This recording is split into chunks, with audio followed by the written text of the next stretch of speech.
안녕하십니까. 박상현입니다.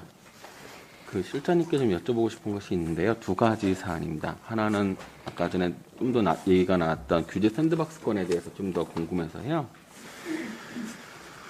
일단 그 규제 샌드박스에 관련된 기업의 혁신 성장을 지원했다고 하는데 사실상 이거는 중앙정부에서도 규제 샌드박스를 지원하고 있지만 사실상 이게 굉장히 활성화가 안 되고 있어요. 그만큼 우리나라의 법이 굉장히 조금 타이트하게 운영이 되고 있거든요. 대표적인 것이 뭐 개인정보보호법이라든지 의료정보에 관련된 의료법이라든지 굉장히 타이트한데 어떻게 이 기업의 혁신 성장을 지원했는지에 대해서 혹시 나중에 그 자료 좀 부탁드릴게요. 예, 그러겠습니다. 제가 보고 싶습니다. 예. 두 번째로는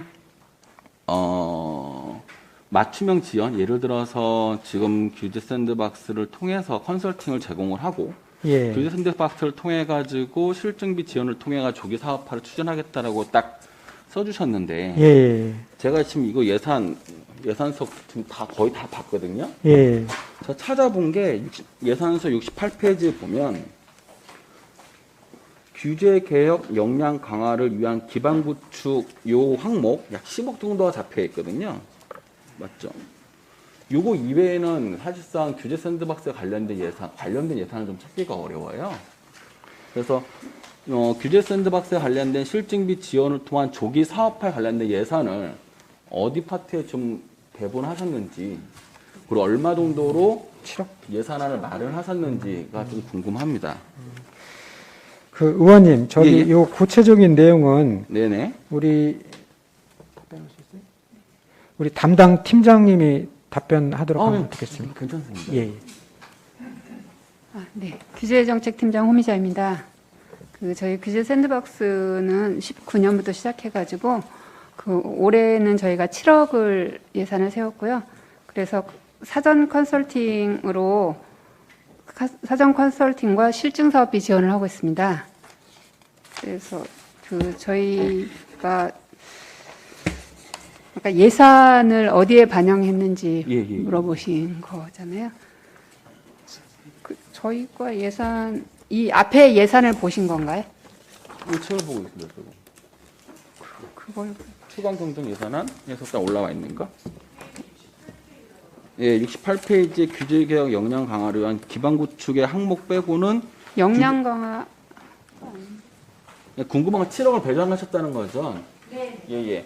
그러면 제가 좀 부탁을 드리고 싶은 게 기업 하나당 규제 샌드박스를 위해서 실증 사업에 대한 대략적으로 드는 비용이 적지 않게 들 텐데 지금 경기도에 있는 기업의 수 또는 이런 신산업을 지원하겠다고 하신 말씀하고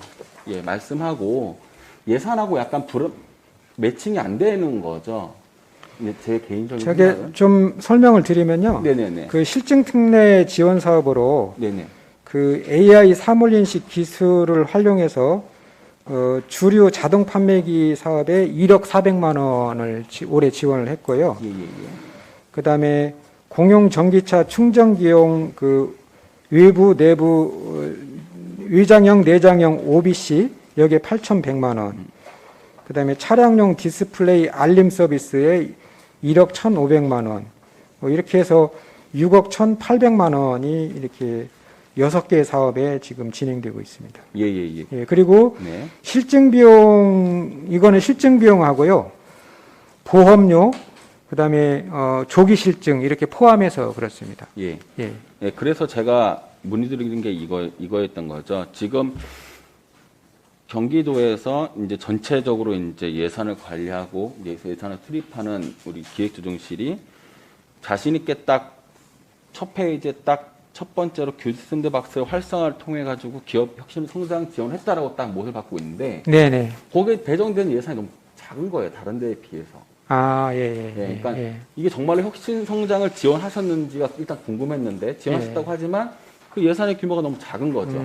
경기도 전체 예산이라는 게 어마무시하게 큰데 혁신 성장을 했다는 것이랑 약간 불매치. 그러니까 개인적으로 예산을 더 많이 반영을 해서 정말로 혁신 기업에 지원될 수 있게끔 더 많은 기업에 지원될 수 있게끔 그런 뭐랄까요 예산과 정책이 조금 같이 갔으면 좋겠다라는 것이 일단 제가 했던 거고 근데 경기도의 규모를 보면 첨단 산업을 중심으로 이제 이런 규제 개선 발굴을 하겠다라고 말씀해 주셨는데, 예. 사실 경기도는 농업도 있고 해양도 있습니다. 예. 그러니까 농업을 가진 약간 첨단도 있고 해양 산업을 가진 첨단도 있어요. 그러니까 이걸 딱 보면 어떤 느낌이냐면 삼성 반도체, 예. 판교 IT, 예. 그러니까 딱 그 느낌이 나거든요. 예. 그러니까 그걸 약간 탈피해서 조금 더 전교도 전체를 아우를 수 있는 그런 정책이나 지원 같은 것이 조금 있으면 좋겠다는 게 네네. 저는 그렇게 생각이 되고요. 두 번째로는 약간 언매칭이 나는 페이지가 있어요. 30페이지를 보시면 그 경기도 통합 데이터 센터 구축 추진이 있어요. 네네. 지금 동그라미가 두 개죠. 하나는 통합 데이터 센터를 만들어서 정보자원을 통합 이전을 하겠다라고 하는 동그라미가 있고요. 예. 두 번째 동그라미는 급증하는 공공 데이터의 효율적 수용과 정보자원 클라우드 전환을 선제적으로 대응하겠다. 이게 모순이에요. 예. 실장님. 예. 왜 모순이냐? 센터를 지어서 통합 데이터를 운영하겠다고 하는 것은 경기도 자체 내에서 데이터를 운영 관리를 하겠다는 것이잖아요. 그 정보에 관련된 저장. 예. 근데 클라우드를 전환을 한다고 하는 것은 사실 뭐 아마존이라든지 예. 마이크로소프트 애저라든지 예. 아니면 네이버의 클라우드라든지 그 그러니까 글로벌 기업들의 무한한 데이터의 저장 공간을 이용을 해서 경기도에 있는 그 데이터를 올린다는 얘기인 거거든요. 그래서 실제로 미국 같은 경우는 행정부에 관련된 모든 데이터는 지금 마이크로소프트가 관리를 하고 있죠. 그러니까 데이터 센터를 구축하겠다고 한 말씀하고 클라우드로 전환시키는데 선제적으로 대응하겠다는 게 어긋나는 거예요.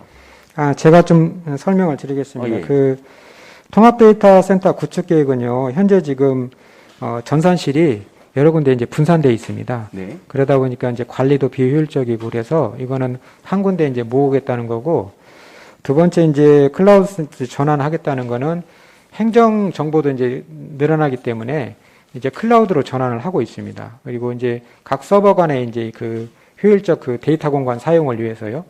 그 클라우드로 전환을 하고 있는데, 이 클라우드 전환은 의원님 말씀하신 것처럼 저희가 장기 과제로 갖고 있는데, 현재 민간에서 갖고 있는 그런 데이터 센터를 우리가 임대해서 쓸 건지, 아니면 공공기관 차원에서 우리가 클라우드 센터를 만들어서 그래서 도청이라든지 31개 시군, 그 다음에 공공기관 이 데이터를 같이 관리를 할 건지, 또 3단계로는 사실은 저희가 지금 경제실과 협의를 해야 되겠지만, 그 빅데이터 활용이 앞으로 이제 기업의 경쟁력을 좌우할 텐데, 지금도 그러고 있는데요. 대기업들 같은 경우는 자체 클라우드 센터를 구축해가는 추세지 않습니까? 그리고 이제 그 민간 클라우드 센터를 이제 임대해서 쓰는 같은 경우는 사실 보안 문제라든지 기업 비밀이라든지 이런 것들이 되게 문제가 되고 있고, 그래서 경기도 중소기업이나 소상공인들한테는 공공에서 이 클라우드 센터를 지어서 건축을 해서 제공해야 되는 거 아닌가, 이 부분까지 지금 같이 고민을 하고 있습니다. 그래서 이 부분은 저희가 경기도 정보화 계획 5개년 계획에 의해서 지금 추진하고 있는 거를 이제 말씀드린 건데요. 그거는 저희도 아직은 지금 어떤 방향으로 이제 결정을 못 하고 있습니다. 왜냐하면 경기도가 갖고 있는 자원이 아직은 지금 그 데이터 센터가 부족한 상태는 아니거든요.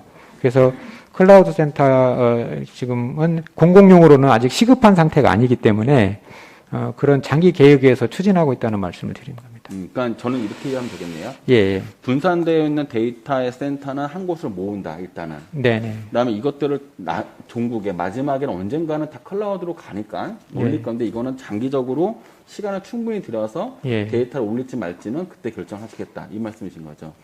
이제 장기적으로 어떤 방향으로 갈까는 조금 더 이제 논의와 연구가 지금 필요하다는 겁니다. 네. 참고로 지금 우리나라에서는 병원들도 이제 그 민감한 의료 정보도 클라우드로 전환이 시작됐어요. 재작년도부터. 재작년도부터 시작됐으니까 경기도가 정말로 선제적이고 혁신을 주도하고 데이터에 관련된 보안 문제 이런 것들을 고민한다면 이런 통합센터라든지 이런 것들에 대한 예산을 보다는 네. 조금 더 선제적으로 대응하신다고 한다면 다른 우리나라에서 정말로 민감한 정보를 다루는 다른 대형 기관들은 어떻게 클라우드를 사용하고 운영하는지에 대해서 전문가들하고 꼭 한 번쯤 논의해서 예. 아까 말씀하셨듯이 장기 계획이든 또는 단기 계획이든 그런 네. 구체적인 계획안이 좀 수립됐으면 좋겠습니다. 예, 그렇게 하겠습니다. 이게 지금 클라우드 시스템은 일부 이제 활용은 하고 있습니다. 지금 서버 간에 지금은 이제 이게 그 공동 이용이 안 돼서 지난번에 우리가 재난 기본소득을 지급할 때도 서버 용량이 부족해서 이제 문제가 생긴 게 있었는데요. 클라우드 시스템을 도입을 하면 이 남는 서버를 이렇게 공동으로 활용할 수 있는 그런 여지가 생기기 때문에 그런 방식은 도입을 하고 있는데 문제는 이제 더 큰 용량의 이제 저장 그 클라우드 방식의 저장소가 필요한 거는 가장 뭐 효율적으로 생각하면 기존의 아마존이라든지 이런 MS라든지 그런 클라우드망을 임대해서 사용하면 되는데 우리가 하고자 하는 것은 공공 데이터이기 때문에 그리고 정부의 어떻게 보면 기밀이라든지 존망과 관련된 그런 데이터들이기 때문에 그런 부분을 민간과 같이 활용하는 것이 과연 옳은가 이런 부분도 고민이 있어서 행안부도 그렇지만 우리 도의 정보화위원회의 전문가들이 있습니다. 그래서 그분들과도 지금 긴밀히 논의를 하고 있다는 말씀을 드립니다. 네, 알겠습니다. 예, 박상현입니다. 그 송미영 연구부원장님이시죠? 네, 맞습니다. 이 GRI 경기연구원 같은 경우에는 그러면 경기도가 추진하는 많은 굵직한 사업들의 어떻게 보면 브레인 역할을 하는 거잖아요. 왜냐하면 설립 목적이 국가와 경기도의 발전을 위한 정책 개발에 기여함 이렇게 돼 있잖아요. 근데 궁금한 게 있는데요. 이 조직도에 관련된 조직, 네. 나중에 원장님이 오시면 꼭 좀 전해주세요. 원장님이 오시면 조직이나 구성은 변화될 수가 있습니다. 예, 그러니까 원장님이 오시면 꼭 부탁을 드리는 게 뭐냐면 네. 지금 여기 보고안으로 올라온 거 보면요. 조직, 그다음에 주요 업무, 그다음에 핵심 어젠다 5페이지에 연구사업에 관련된 주요 이슈 12개 핵심 아젠다 그다음 아까 말씀하셨던 가장 많은 인력이 들어간다고 하는 재정사업 평가라든지 투자사업 검토 이게 다 따로 놀고 있어서요. 예를 들어서 투자사업 검토가 많이 있어서 업무 부담이 된다라고 하시면 727건을 수행을 해서 그럼 이쪽이 가장 일이 업무 로드가 많이 걸리는 거고 주요 기능이잖아요. 근데 설립 목적에는 정책 개발에 대해 있어서요. 그러니까 이게 어떤 느낌이냐면 뭔가 일을 굉장히 많이 하는 것 같은데 조직적이지 않은 거야. 제가 바라보는 건요. 예를 들어서 자치분권 연구실이 있어서 지방자치 관련된 연구를 많이 하신다고 여기 조직까지 만들어 놨는데 12대 핵심 아젠다는 자치에 관련된 게 없고 도시주택에 관련된 게 없고 그 다음에 경제사회연구실에서 굳이 매칭을 시키자고 한다면 포용적 공동사회 실현이라든지 복지서비스 전달체계 강화 이 정도 매칭이 되고요.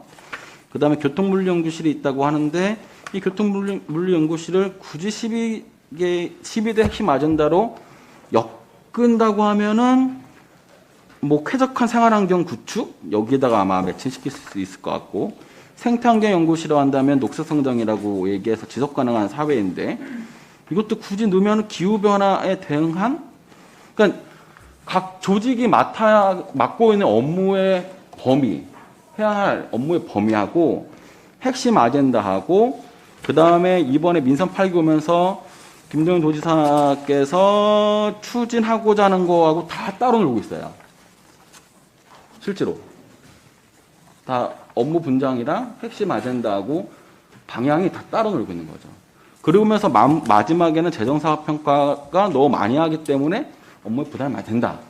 그러니까 이게 조직의 위치나 조직의 업무 범위나 조직의 가진 역할이나 내용이 지금 업무보고 내용하고는 다 따로 노는 거예요. 지금 제가 볼 때는. 이게 첫 번째고요. 두 번째 뭐냐면 이 업무 외부도 따로 놀고 있는데 내부 따로 놀고 있는데 오늘 오전에 기획조정실에서 업무 보고를 했잖아요. 여기서 지금 추진되고 있는 정책이랑도 다 따로 놀고 있어요.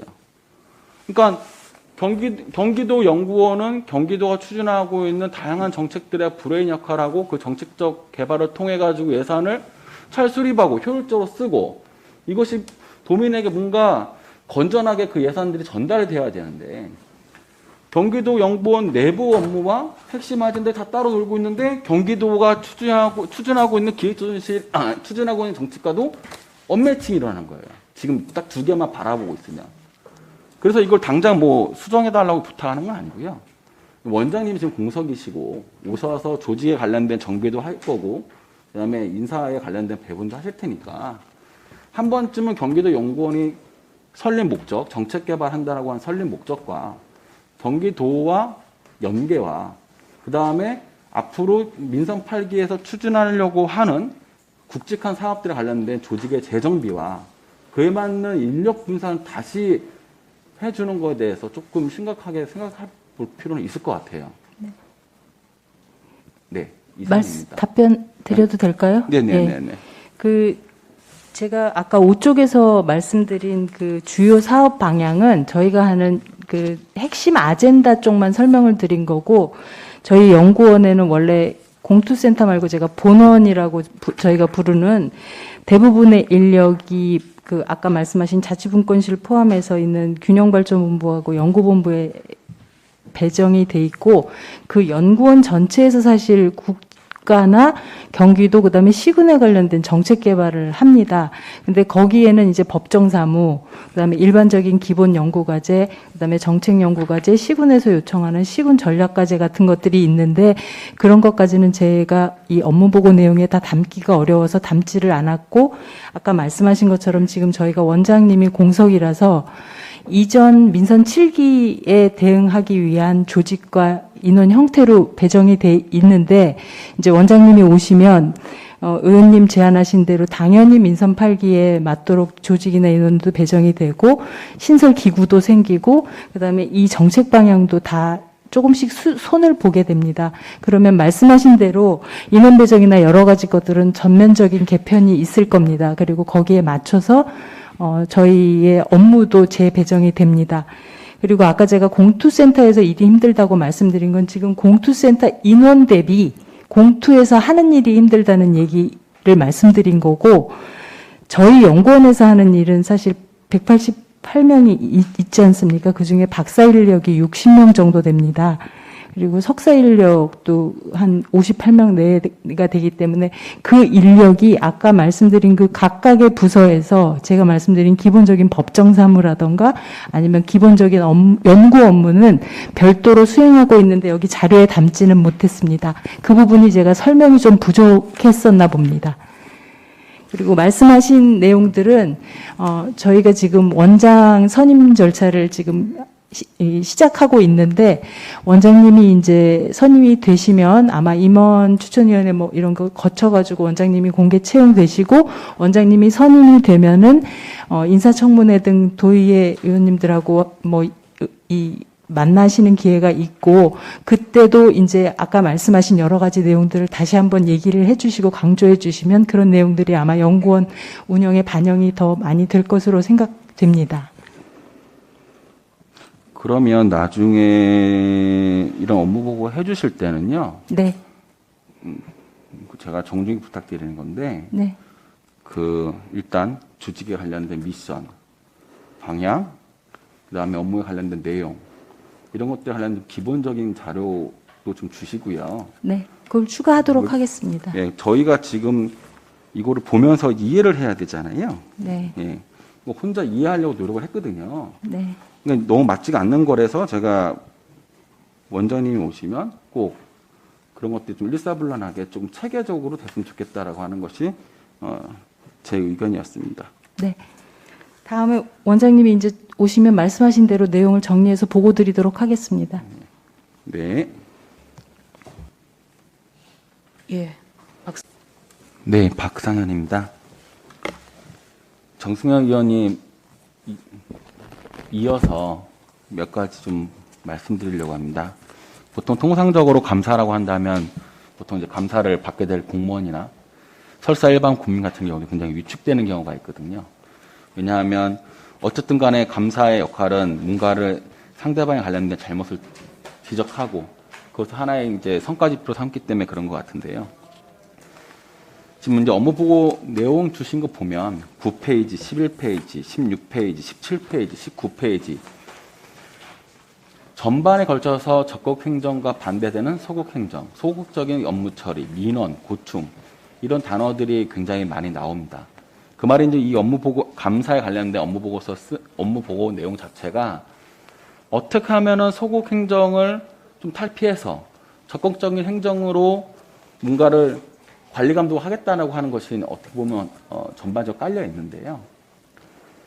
그렇다고 공무원들이 내가 적극적인 행정을 통해 가지고 얻게 되는 반사 이익 같은 것이 그닥 보이진 않아요. 그러니까 소극 행정을 통해서 내가 보호하는 것이 공무원들한테 훨씬 더 유리하다는 거죠. 그래서 한번 저기 감사관님께 정중히 부탁을 드리면 적극적인 행정을 했느냐, 적극적인 행정을 하지 않았느냐 판단은 어떻게 보면 도민들이 하시는 거잖아요, 그렇죠? 자기가 느끼는 서비스가 적극적인 행정을 통해서 자기가 적극적인 행정 서비스 받았는지 안 받았는지 그걸 아마 될 텐데 이런 것이 가능한지 아마 한번 검토를 해주세요. 민원자가 민원을 올리면 행정 서비스가 그 민원의 고충을 해결하겠죠.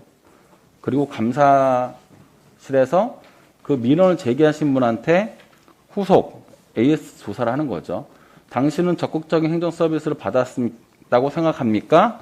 아니면 소극적인 태도로 일관하는 공무원이었다고 생각하겠습니까? 라고 어떤 평가를 하시겠죠. 지금 이제 보통 기업들이 그런 거 많이 하잖아요. 네네. 그러면 그 적극적인 행정 서비스를 받았다라고 생각되는 그런 사람들이 이제 있는 그런 공무원들은 감사관에서 뭔가 면책에 관련된 특권을 부여한다든지 감사할 때 어떤 굉장히 어떤 이제 베네핏 보상 체계를 공무원들에게 해줄 수 있는 그런 시스템이 가능한지 제도적으로 이제 그런 게 조금 한번 내부적 검토를 좀 부탁드리고요. 네.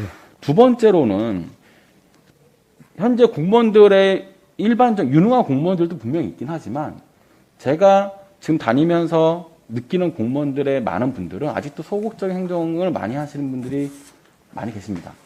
즉 그분들은 몸소 체득을 하신 거죠. 적극적인 행정을 통해서 뭔가 하는 것보다 소극적 행정을 통해 가지고 보신주의라고 하는가요? 보신주의? 그게 몸에 배어 있는 거예요. 그럼 이제 감사실에서는 이런 것들, 그러니까 예를 들어 적극 행정을 했을 경우에 좋은 선례, 그리고 그 사람들이 그런 적극적인 행정을 했을 경우에 그 공무원들 받게 되는 이익 또는 혜택, 뭐 진급에 빠른 승진이라든지 또는 잘못했을 때 까방권, 면책권이라 볼 수 있죠. 그런 것들. 그냥 소극적 행정을 했을 경우에 누적되겠죠. 소극적 행정을 통해 가지고 계속 그런 소극적 행정으로 그 도민들이 느끼는 그 불편함이나 그 기분 나쁨, 언짢은 뭐 이런 것들을 많이 받았던 공무원들에 대한 그 더욱더 타이트한 감사. 이런 것들을 좀 약간의 교육 자료로 해서 공무원들에게 보급할 수 있는 방법도 조금만 좀 생각을 해주셨으면 좋겠어요. 그 가능한지는 잘 모르겠습니다. 다만 여기 감사관에서 올린 업무 내용을 보면 결국에는 두 개의 파트잖아요. 적극적 행정, 소극적 행정. 이것에 대해서 명확하게 공무원들에게 교육할 수 있는 방법과 네. 적극 행정을 했을 경우 어떤 이익을 줄 수 있는가 감사관에서 네. 이제 그런 제도를 혹시 필요하면 만들어서라도 공무원들이 조금 적극적인 행정할 수 있게끔 지원책을 조금 마련해 주시길 바랍니다. 네, 의원님. 네. 의원님 그 적극 행정, 소극 행정에 대해서 이제 저희가 그동안에 이제 코로나 때문에 저희도 이제 사례 교육도 좀 하고 하거든요. 근데 사례 교육을 저희가 코로나 좀 완화되면 의원님이 그 지적하신 대로 사례에 대해서 적극하고 그렇게 좀 하고 그 제도적으로 어떻게 좀 인센티브라든지 그런 걸 할 수 있는 걸 한번 검토를 한번 해보겠습니다, 의원님. 네. 네, 감사합니다. 박상현 의원님 수고하셨습니다. 네, 감사관님. 아까 전에 말씀드렸던 그 내부 검토 요청권이 있었잖아요. 적극 행정을 하라고 했던 공무원들에 대한 추적 조사를 해서. 근데 17페이지에 보면 첫 번째 고충 민원 해결 우수 공무원 인센티브 제도가 있네요.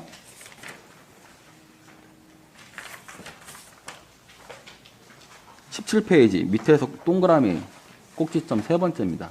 예. 그러니까 고충 민원을 해결한 우수 공무원에 관련된 인센티브 제도가 있기 때문에 있습니다. 네. 적극 행정을 한 우수 공무원에 대해서는 인센티브 제도는 분명히 가능할 것 같고요. 네네네. 방금 찾아보니까 지금 현재 경기도 조례로 적극 행정에 관련된 운영 조례가 있어요. 네, 운영조례 있습니다. 예, 근데 이걸 봤는데 이것이 현재로서는 약간 유명무실한 것 같아요. 이 조례 내용만 보면.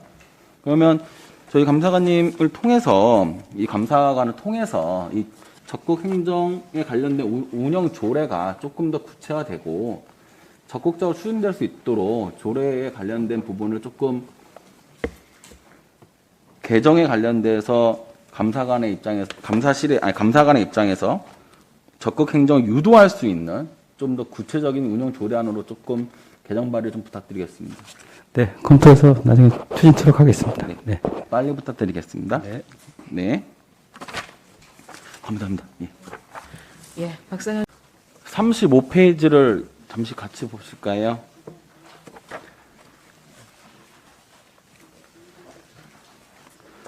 이 경기 북부의 현황을 나온 표인데 이게 북부와 남부로 나누어서 이 경기도를 분석한 자료입니다. 이 자료를 보면 인구에 관련된 기준이나 세수, 1인당 뭐 GDP, 그 다음에 도로 보급률, 산업단지 등등을 볼 수 있는데 경기 남부와 경기 북부 쪽에 관련된 GDP는 50%가 넘게끔 차이가 나고 있고 더군다나 전국 평균에도 훨씬 더 못 미치는 상황이죠. 그래서 저는 이거를 어떻게 균형발전실에서 실제로 이제 사업을 추진을 해서 이걸 고르게 균형 있게 발전시키는가에 대해서 고민하신 것들이 많이 들어가 있다 보는데 저는 어떻게 보면 그쪽에 있는 산업 생태계, 왜냐하면 경기도가 대표적으로 추진해서 도시를 잘 가꾼 곳이 저는 판교라 보거든요. 판교 테크노밸리를 통해서 다양한 기업들, 물론 또 그걸 또 육성시키고 키우고 세수를 확보하고 남부의 핵심인 삼성으로 인해서 광교 신도시가 또 잘 발전하고 있고 SK 하이닉스라든지 이런 굵직한 기업 유치와 또는 없던 기업을 인큐베이터 육성을 해서 또 다른 새로운 대기업을 만들어가는 판교 이런 식으로 보면 북부 지방에 관련된 발전하기 위해서는 여기 굉장히 많은 것들을 제시를 해주셨어요. 뭐 통신 서비스도 하겠다, 뭐 전략적 예산 편성도 하겠다, 홍보도 잘 하겠다고 했는데 제가 가지고 있는 생각은 그런 북부 지방의 산업 생태계를 어떻게 육성할 것인가에 대한 좀 더 여기 말씀하셨던 지역 균형 발전 사업에 관련된 부분이요. 이런 것들이 조금 더 체계적으로 해서 뿌려주기식에 관련된 예산보다는 도가 가지고 있는 어떤 핵심적인 아젠다, 예를 들어서 가평, 양평, 연천, 포천, 여주, 동두천이면은 제가 아는 바 경기 북부의 양주 쪽과 그 다음에 뭐 동두천, 포천 이쪽 쪽에는 우리나라 중에서 섬유 산업이 발전돼 있다고 해요. 1000개가 넘는 기업이 있다고 하고 어떤 그 전략적인 산업 생태계를 육성시킬 수 있는 약간 그런 비전 제시하고 그것에 맞는 정책안이 나오고 그것에 맞는 예산이 나왔으면 좋겠다는 게 일단 저의 개인적인 생각입니다. 그러니까 북부를 살리기 위해서 여기에 제시했던 건 반드시 물론 필요하시긴 한데 그 우선순위를 보게 되면 그 도시가 발전하는 걸 보면은 산업 생태계가 훨씬 더 중요하다는 거예요. 왜냐하면 좋은 일자리, 좋은 기업 없으면은 인큐베이팅해서 만들어서 좀 장기간 보는 거죠. 판교처럼. 아니면 현재 있는 기업, 예를 들어 파주와 LG 같이 없는 기업을 갖고 와서 육성시키든지 이런 식으로 약간 비전이나 그런 비전 제시하고 전략이 들어가 있으면 이 북부를 조금 더 발전시키는 데 있어서 도움이 되지 않을까. 이런 지역 균형 발전 사업처럼 뿌려주는 것보단 그거에 대해서 어떻게 생각하시는지 실장님의 생각이 좀 궁금합니다. 의원님께서 말씀 주신 부분은 저희 균형발전실에서 직접 예산을 세우거나 해서 하는 사업은 아닌데 그래도 균형발전이라는 큰 속에서 분명히 이렇게 중요한 말씀이셔서 지금 하고 있습니다. 사실은 어느 정도는 하고 있습니다. 그 가장 큰 어려움은 그 규제가 있다 보니까 대규모 어떤 산업단지나 어떤 집적이 좀 쉽게, 그 다음에 첨단이고 미래형 산업이 이렇게 배치되기에는 쉽지 않은 파주 LCD 같은 경우는 그야말로 굉장한 어떤 특례로서의 어떤 의지를 갖고 이렇게 했는데 그 이후에는 좀 여러 가지 상황에 많은 노력에도 그만한 대규모의 어떤 산업 인프라는 구축이 못 되고 그래도 중규모의 어떤 노력들은 계속하고 있습니다. 경제실이 주관이 돼 갖고 경기 북부의 테크노밸리 조성에서 주로 저기 파주 LCD하고 많이 관련되는 협력업체 산단들도 관련이 있지만 고향 양주 쪽에, 그리고 양주 같은 경우는 말씀 주신 이렇게 섬유, 니트류나 이런 섬유 염색 쪽에 많이 특화되어 있습니다. 우리나라에서 가장 그런 계획도 좀 갖고 있고요. 도시개발 및 산업단지 계획을 갖고 있고 산단 결합개발 방식이라는 부분도 아이디어를 만들어서 산단 개발을 전적으로 공공자원으로 하기도 하지만 결국은 또 민간 기업이 와서 해야 되는 부분에서 이렇게 개발 과정에서부터도 또 민간이 같이 참여하면 어떨까 하는 쪽으로 좀 하고 있습니다. 그런 부분에서 민간 개발을 하는 경우도 있고요. 근데 북부 쪽 같은 경우가 이런저런 이유로 좀 수익이 분양이 덜 되는 경향도 있고 그런 위험성 때문에 좀 민간 자본은 적극적이지 않았던 게 지금까지 현실이고요. 그래서 경기도가 이렇게 좀 역할을 해서 남쪽의 산단 개발과 북쪽 산단 개발을 같이 연결시켜서 하게 되면 남쪽에서 상당한 이익을 얻게 되면은 그걸 조건으로 북쪽에 이렇게 같이 결합 개발을 하는 그런 아이디어도 지금 이렇게 경기주택공사 등과 같이 이렇게 논의가 되고 있고요. 그리고 공공임대산업단지라고 해갖고 연천에 BIX도 있고, 그리고 경기 북부 그리고 저 동두천에도 국가산단이 있습니다. 그리고 양주 은남 일반산단, 파주 법원 일반산단 해갖고 상당한 노력은 하고 있습니다. 노력은 하는데 사실 분양률이 그렇게 이렇게 좋은 데도 있지만 그렇지 못한 경우가 조금 더 많고 하는 부분에서 그 문제를 따지면 어떤 게 먼저인지는 모르겠지만 규제의 문제인지 아니면 또 교통이나 이런 접근성의 인프라의 문제인지 우선한 양질의 어떤 인력의 문제인지 여러 가지 있는데 그런 부분이 어렵다고 해갖고 기업들이 좀 많이 평균적으로 선호하지 않는다고 하다 보면 낙후가 계속될 수밖에 없고 이런 한계가 분명히 있습니다. 그런 부분에서 그런 것 때문에 좀 조심스러운 말씀이지만 북부특별자치도 같은 경우도 단순한 어떤 지금까지의 똑같은 도가 아닌 조금 좀 재정적인 특례, 그 다음에 어떤 도시계획적인 특례, 어떤 행정적인 부분에 여러 가지 특례를 조금 더 받고 규제도 조금은 좀 더 합리화하는 이런 쪽의 어떤 기회로 좀 삼고자 하는 그런 어떤 지향도 있다고 봅니다. 특별자치도라고 추진하는 이유는 그런 부분이 있다고 생각합니다. 제가 말씀드렸던 건 뭐냐면, 경기도는 다양한 형태의 산업단지와 다양한 형태의 기업을 육성시켜본 그런 경험들이 있고, 그걸 성공해봤던 공무원들이 많이 계시니까, 경기 북부에 관련돼서, 그러니까 아까 여러 가지 산업단지를 만들었지만 안 됐다. 안 됐다는 여러 가지 이유가 있을 것 같다. 근데 그런 얘기도 좋긴 하지만 굵직한 그런 국가산업단지 또는 경기도에서 만들었던 그런 산업단지 성공시킨 분들에게 많은 자문을 받아서 이런 업무 보고에는 그런 것들, 그러니까 우선순위가 무엇이 중요한가 했을 때 좋은 기업을 유치할 수 있는 방안들이 먼저 선행이 되고 그것이 경기도 주도로 이루어지고 그것이 레퍼런스가 있으니까 충분히 그것들을 분석해서 했으면 좋겠다는 게 제 생각이었었습니다. 왜냐하면 업무 보고에 나왔는데 균형 발전이라고 주어져 있는데 다 필요한 일이긴 한데 정작 제일 중요했던 좋은 기업에 관련된 유치, 기업에 관련된 육성 이런 것들이 다 빠져 있는 거예요. 또는 너무 간략하게 제시되어 있거나 그렇게 되면은 사실 안고 먹는 찐빵이 되듯이 무엇이 중요한가라고 했을 때 아까 말씀드린 북부에 관련된 GDP에 대한 그러니까 GDP요. 그러니까 개인 소득에 관련된 증대라든지 일자리 좋은 거라든지 산업단지에 관련 거라든지 세수의 수입이라든지 이 결국에는 북부가 살려면은 재정자립도를 높여야 되는 거니까 그런 부분들이 조금 균형발전실에서 조금 더 중요하게 더욱더 중요하게 논의됐으면 좋겠다는 게 제 생각이었습니다. 의원님 이렇게 말씀을 충분히 이렇게 같이 고민해서요.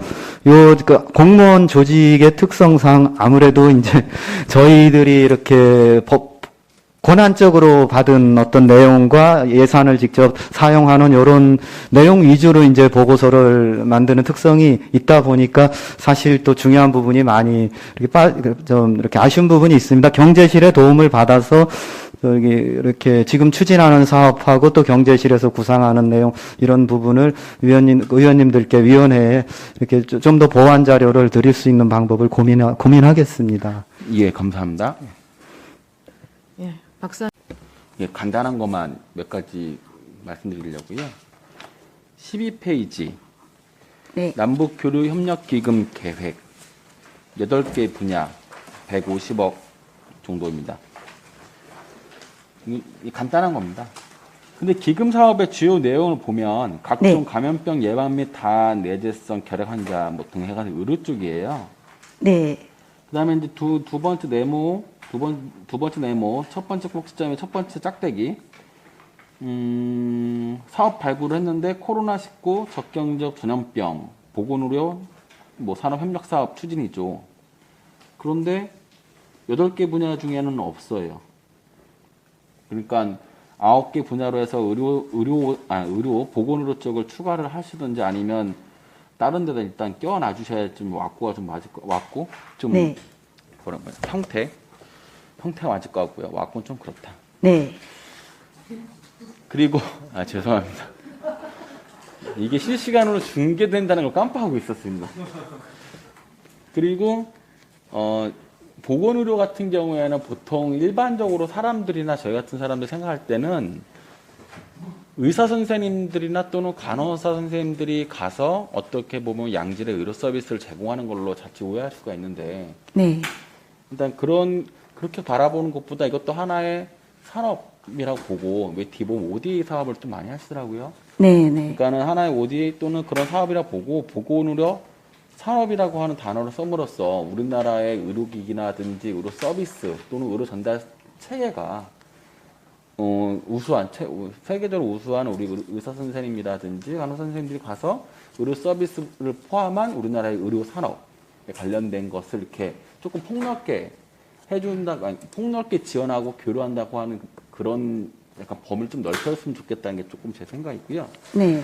대부분 저는 개인적으로 대부분 다 해야 되는데 맨 마지막 21페이지요. 네. 21페이지를 보면서 고민을 많이 했어요. 국제협력 사업을 통한 국제사회 내 위상 강화라고 하는 큰 꼭지점이 있는데 여기에 제시되어 있는 사업들에 관련된 내용을 보면은 어떠한 연관성을 좀 찾기가 좀 어려워요. 앞에 9번까지는 약간 짜임새 있게끔 그 사업들이 만들어진 이유를 알겠고 추진되는 이유를 알겠는데 이상하게 21페이지는 이제 제가 왜 느꼈냐면 일단 맞춤형 ODA를 가겠다.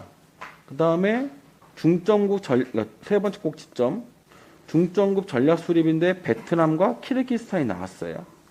신남방, 신북방 그런 키워드로. 그런데 그 밑에 가보면은 베트남이 나와요. 또 그 밑으로 가게 되면 중국이 나와요. 그러니까 뭔가 다양한 기업들하고 다양한 사업들을 다양하게 하는 건 되게 좋은데 네. 이렇게 나열형을 하게 되면은 이 사업에 대한 추진 목적이나 그 배경을 조금 이해하기 어려우니 네. 예를 들어서 신남방과 신북방에 관련된 큰 꼭지점이 2개가 있고 그 다음에 중점 추진은 아까 얘기했던 ODA를 기반으로 해서 뭔가를 추진하는 것과 그 다음에 기타로 분류해가지고 뭔가 산림협력이 또 갑자기 나와가지고 놀랬거든요. 갑자기 왜 또 평화국에서 또 산림을 하나. 근데 목적은 이거인 거죠. 국제사회의 위상 강화를 위해서 다양하게 하는 건 좋은데 조금 그러니까 저희들이 좀 볼 때 조금 네. 왜 그런지는 알 수 있게끔 예. 해줬으면 좋겠어요. 그러니까 9번까지는 참 잘 돼 있어요. 전 개인적으로. 이해하기 쉬웠는데 10번 같은 경우는 뭔가 되게 예. 중구난방이고 뭔가 어지러워요. 네. 그래서 이제 국장님께서 네. 한번 보시고 네. 저희 같은 다른 사람들이 봤을 때도 딱 깔끔하게 네. 그 추진되는 이유를 좀 알 수 있게끔 네. 짜임새게끔 정리하셨으면 좋겠습니다. 예, 죄송합니다. 의원님들께 이제 많은 정보를 드리려고 하는 욕심에서 이제 그 사업의 내용과 사업의 추진 방향과 또 과거 사업과 이런 것들을 다 나열을 해 놓다 보니까 이렇게 되었습니다. 그래서 사실은 이제 첫 번째, 두 번째, 세 번째까지가 최근의 목표들이고 이제 중국이나 이런 사업들은 한 10여 년째 하고 있는 사업입니다.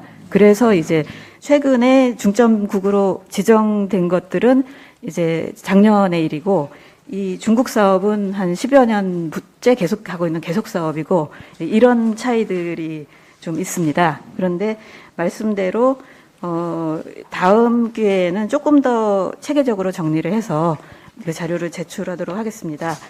그리고 그 보건협력 쪽은 이제 인도협력 속에 포함이 되어 있습니다. 그런, 예.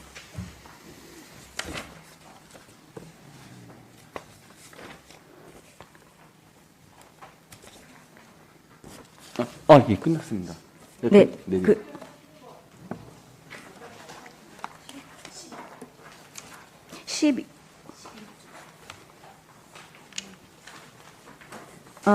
보건의료협력의 그 내용을 이제 말씀하신 것인데, 이게 단계적으로 여러 가지 사실상은 현재 이제 코로나 봉쇄로 인해서 추진되고 있는 것은 없습니다. 그래서 과거의 사례를 보면은 이제 단순하게 의약품을 보낸 것, 또 의료기구를 보낸 것, 이제 이런 것인데, 좀 앞으로는 또 뭔가 말씀대로 병원을 지어서 뭔가 한국의 우수한 의료 체계들이 그쪽에서 하나의 모델을 만들어낼 수 있는 그런 계획들도 가지고 있고, 또한 또 아마 저희 도의 사업은 아닙니다만은 고양시 같은 경우는 이제 의료 클러스터를 용인시에 만들어서 남북 의료 협력을 아예 용인시로 가져와서 하겠다라고 하는